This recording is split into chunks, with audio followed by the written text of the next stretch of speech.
Hey everybody, welcome to Trading Capital. It is April 27th here on a Wednesday. Happy hump day. Wild session in the markets. We've had some companies fall, we've had some companies rise. Facebook the big winner, TDOC the big loser. Nonetheless, I'm going to do a special analysis here on Twitter since it is the hot talk of the town with Elon Musk. So we all know that the media has been pumping a deal with Elon Musk, that he's buying Twitter at $54.20 a share. So you can see right around this green line here, just off of the all-time highs. Now, we have to remember that people keep jumping on Twitter that it's a guaranteed buyout deal happening, done deal. The deal hasn't happened yet. The board of directors haven't approved it yet. The SEC hasn't approved it yet. And even if this deal is to happen, it will likely only be completed in roughly 2 to 3 months. So Twitter stock can still keep trading. And I've watched hundreds of buyouts over my investment and trading career. And when a buyout actually officially happens, or it has, pretty much a 99.9% chance of happening, the stock does not move from that buyout price. So the $54.20 is our buyout price, right around this level here. The fact that Twitter is now trading down basically 10% from the buyout price makes me very suspicious. Smart money often knows ahead of time, and one of the reasons why I'm suspicious of this is because, like I said, I've watched hundreds of buyouts happen, and usually the stock just is solidified at that buyout price. So we should be seeing Twitter trade around this level, without very much movement. It can go back and forth a little bit, but it should be stuck on this line. It shouldn't be down 10%, in a couple days if this buyout had a very, very likelihood of happening. And I'm very suspicious of this because one of the main things that makes me suspicious of this deal is, obviously there's a lot of people gunning for Tesla, but the board of directors for for Twitter are very, very, let's just say they can't be trusted in my opinion. And one of the reasons I think they can't be trusted is because we have Twitter earnings tomorrow, and I think the earnings are going to be trash. I really do. I think they're going to miss completely, and the only thing that's going to keep their stock up on earnings is the fact that Elon Musk is potentially buying Twitter. So I think they're kind of using Elon Musk's hype and fan base and glory to prop up their stock in the short term, just to get them through some bad earnings periods and then potentially pull the rug on Elon. And one of the things that makes me cautious and suspicious of this deal is the fact that Elon is now having to leverage $12.5 billion of Tesla stock for the Twitter deal. So me as an investor and I'm mainly a trader, but as an investor and my investment mentality, I personally see Tesla stock going much, much lower. I potentially see a correction of 30 to 50% in Tesla stock over this next year. So a lot of people call me crazy, but that's just where the technicals are pointing, and that's the current economic macro climate that we're in. We're in a tightening cycle, and Tesla stock is way overvalued, and overvalued stocks on a historical basis get crushed in tightening cycles. And we just started this tightening cycle. The fact that we've barely removed any liquidity from the system. It's only been words so far. And the fact that interest rates have barely moved, there's still a long way to fall for these overvalued stocks. And Tesla's certainly one of them. So $12.5 billion on a margin loan to get this Twitter deal done. Let's say the Tesla stock drops by 10%, 20%, 30%, 40%.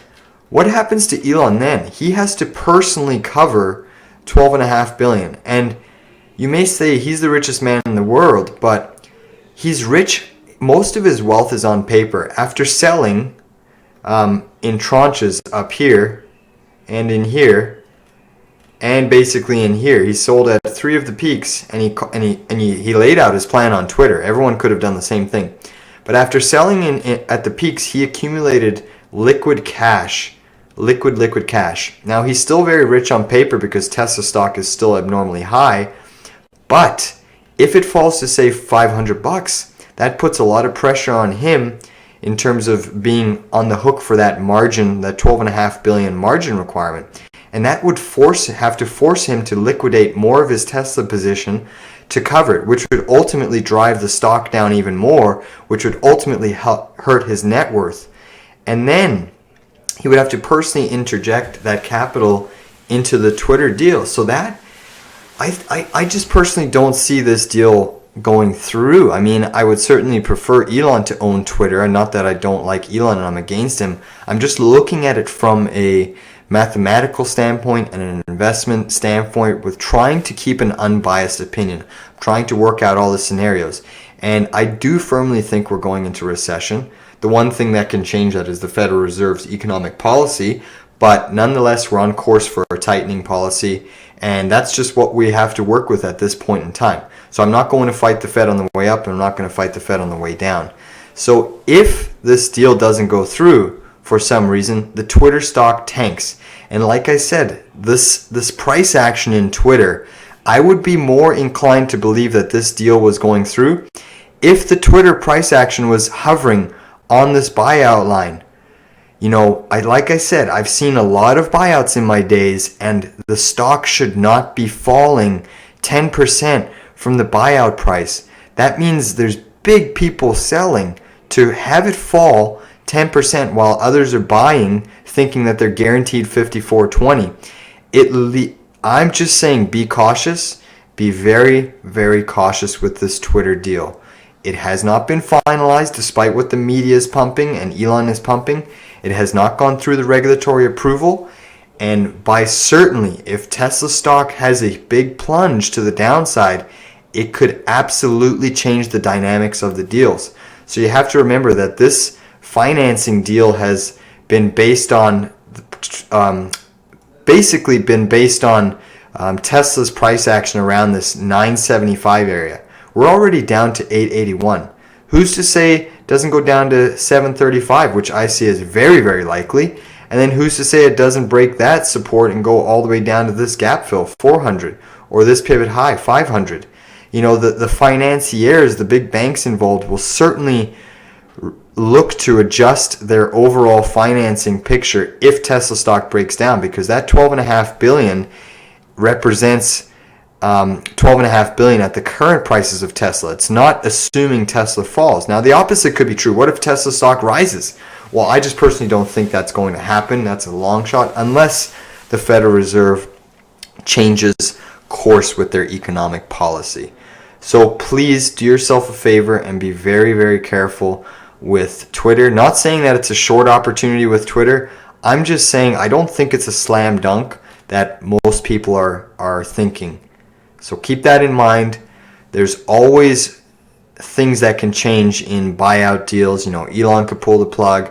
Twitter could pull the plug and do a poison pill. The SEC could vote for no regulatory approval, like they are investigating Elon right now for abusing his power on Twitter. So they may come in and say, no, you've been doing pump and dump scams on Twitter, you know, for years now, and the fact that now you're wanting to buy it, we're not going to authorize this. Who knows? Anything can happen in the investment world, and you kind of have to be prepared for all possible outcomes. But the sentiment around Twitter, and what I'm hearing, is that people think it's a slam dunk. They're parking large amounts of capital in at any price in Twitter, thinking they're going to get paid out at 54.20.